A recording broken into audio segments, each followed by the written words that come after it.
Now, after year-long delays, the corruption trial around a multi-million-rand waste collection tender in Durban has finally begun. Yesterday, the state outlined its case against the 22 suspects, including former senior officials of the eThekwini Municipality.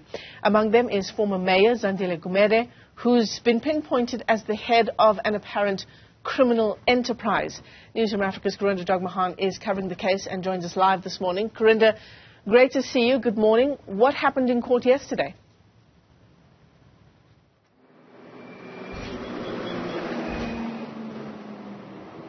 Good morning, Michelle. Well, yesterday, like you mentioned, the state outlining the case they have against the 22 suspects. And they point to the crimes of alleged racketeering and money laundering.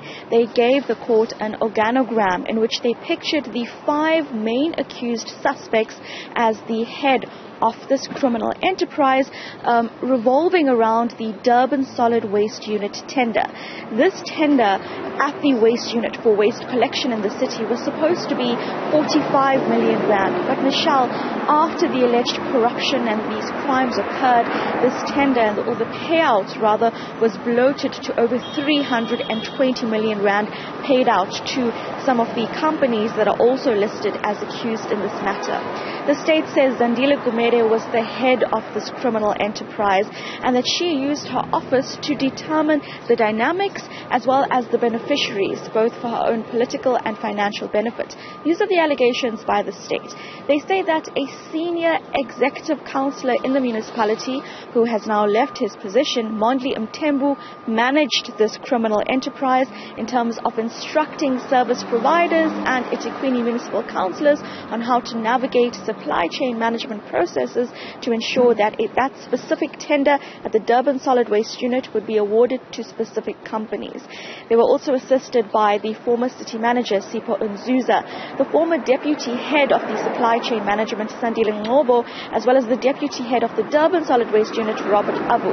So the state claims that these 5 officials, in their capacity in their various offices, navigated the city supply chain management processes. They flouted policies allegedly that govern the municipality to ultimately have this DSW tender awarded to 4 main companies in Durban. These companies, their owners, then gave out inflated invoices to the city, and thus the payouts were bloated. The other allegations are that councillors in Durban were instructed to look for community-based subcontractors. These were employed as well within the 4 companies who were handed that tender, and the state says that it's through these community-based subcontractors that money was siphoned to business forums for political benefit and financial gain of some of the councillors. So that's the outline of the state's case. But what we know as well is that they're going to start calling their witnesses.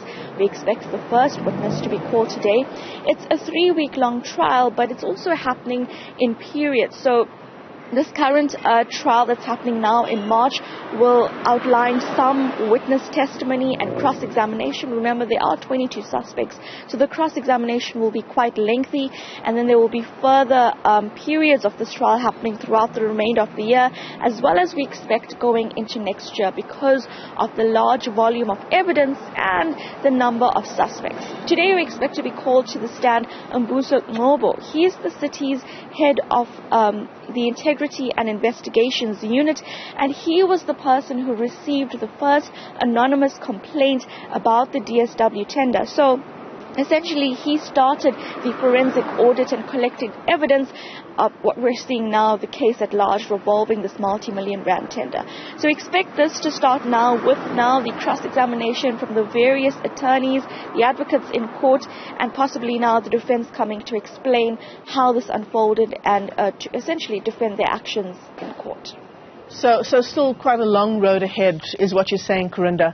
Quite a lot of support for Zandile Gumede outside court yesterday.